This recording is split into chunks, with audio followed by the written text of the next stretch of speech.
4 सितंबर 2022 की सुबह सुबह 4 बजे का वक्त होता है जब पुलिस सुनसान रोड पर गश्त लगा रही होती है। तो उसी रोड पर एक वैगनार गाड़ी सुनसान खड़ी हुई दिखाई देती है। पुलिस वाले उसमें से उतरते हैं और उस वैगनार गाड़ी में झांक कर देखते हैं तो उसके अंदर एक व्यक्ति पड़ा हुआ है। अब व्यक्ति को देखकर तुरंत ही उस वैगनार गाड़ी को खोला जाता है तो देखा जाता है कि एक व्यक्ति जो कि मृत अवस्था में पड़ा हुआ है।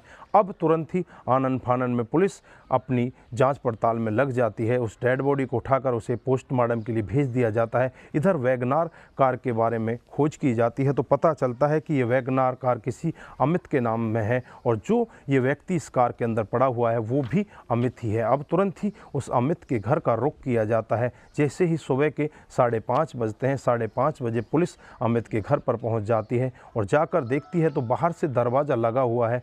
पुलिस वाले अंदर से दरवाज़ा खुलवाने की कोशिश करते हैं, लेकिन जैसे ही घर वाले कहते हैं कि हमारा तो दरवाज़ा बाहर से लगा हुआ है, फिर पुलिस बाहर से दरवाज़ा खोलती है और घर वालों से जब जांच पड़ताल करती है तो एक ऐसा चौंकाने वाला सत्य वहां पर दिखाई देता है जिसे देखकर पुलिस भी एक बार के लिए हैरान हो जाती है। दोस्तों, अगर आप भी पूरा मामला सुनेंगे तो एक बार के लिए आप भी परेशान हो सकते हैं, आप भी सोचने के लिए मजबूर हो सकते हैं कि किस तरह से उस व्यक्ति को मारा गया और क्या उसकी कमियां थी। आइए दोस्तों, जानते हैं पूरा मामला क्या था। नमस्कार, जय हिंद। आप देख रहे हैं APH न्यूज़ राहुल रावत के साथ। तो दोस्तों, आज की जो मैं हकीकत की घटना आपको बताने जा रहा हूं, उत्तर प्रदेश में एक ज़िला पड़ता है गाज़ियाबाद और इसी का मधुबन बापू थाना क्षेत्र, ये सेक्टर 23 की हकीकत की घटना है। जब पुलिस को एक संदिग्ध कार मिलती है, उस कार की जाँच पड़ताल करने के बाद पता चलता है कि ये किसी अमित के नाम पर कार है। अमित की पत्नी का नाम सालू होता है। इसके 3 बच्चे होते हैं। एक बड़ी वाली 17 साल की लड़की होती है, 2 छोटे छोटे बच्चे और होते हैं। जब इनके घर का रुख किया जाता है तो घर पर जाकर देखा जाता है कि सीढ़ियों पर कुछ खून के धब्बे पड़े हुए हैं और आगे अंदर की तरफ जाकर देखा जाता है तो वहां पर पोचा जो कि खून से सना हुआ है। उसे देखकर पुलिस का दिमाग ठनक जाता है और नहीं होती है सालू, उससे और उसकी बेटी से पूछताछ किया जाता है तो पहले तो इधर उधर की बातें करती हैं। वो कहती हैं कि हमारा पिता यहाँ से चला गया था और वो जाने के बाद बाहर से दरवाज़ा बंद करके हमें भीतर ही मूंद कर चला गया। लेकिन जब खून के छींटे देखते हैं तो पुलिस वाले उनसे कहते हैं कि ये खून के छींटे कैसे हैं। इधर माँ बेटी घबरा जाती हैं और घबराने के बाद सारा वाक़या हकीकत में बताने लगती हैं। बताती है कि मेरे पिता एक ज्वेलरी की शॉप किया करते हैं और वहीं पर एक औरत भी काम किया करती है। उस औरत के साथ हमारे पिता के अवैध संबंध होते हैं। वो मेरी माँ के साथ बहुत ही ज़्यादा मार पिटाई करते हैं और कई बार तो वीडियो कॉल पर मेरी माँ को ये सारा वाक़या दिखाते हैं कि देख, वीडियो कॉल पर मैं इस औरत के साथ में ऐसा काम कर रहा हूँ। वो मेरे साथ में भी बहुत ज़्यादा मार पिटाई करते हैं।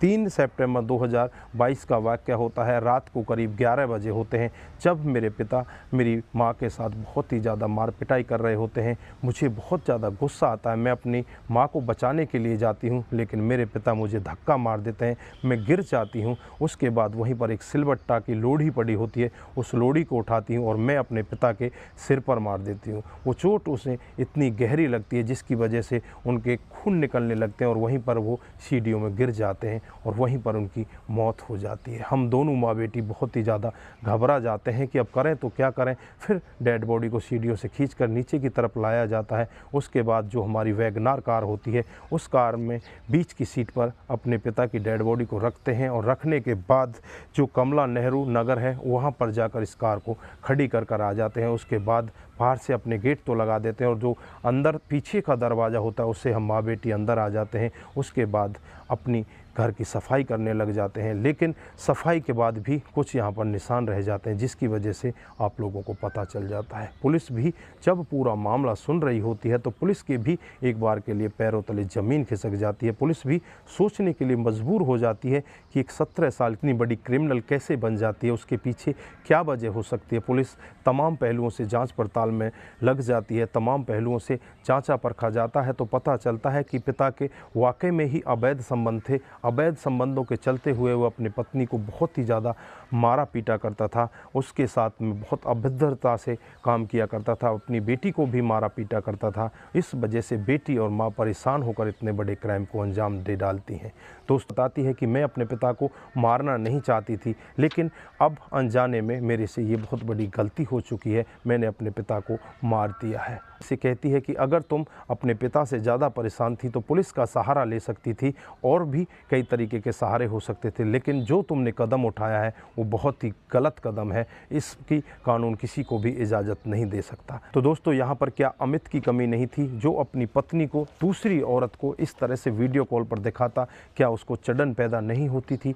दोस्तों, यहाँ पर आप क्या कहना चाहते हैं? आपकी जो भी राय है एक बार कमेंट बॉक्स में ज़रूर दीजिएगा। दोस्तों, इस घटनाक्रम को सुनाने का उद्देश्य किसी को बरगलाना, किसी को बहकाना, किसी पर किसी प्रकार का दबाव बनाना नहीं है। हमारा उद्देश्य बस यही है कि आप लोग जागरूक हों और ऐसे क्राइम के बारे में जानें जो डे बाई डे हमारे समाज में बढ़ते जा रहे हैं। दोस्तों, आज के लिए बस इतना ही। फिर मिलते हैं किसी नए मोड के साथ। तब तक के लिए आप अपना ख्याल रखें, अपने परिवार का ख्याल रखें, सतर्क रहें, सावधान रहें और ऐसे क्राइम को अपने आसपास ना होने दें। नमस्कार, जय हिंद,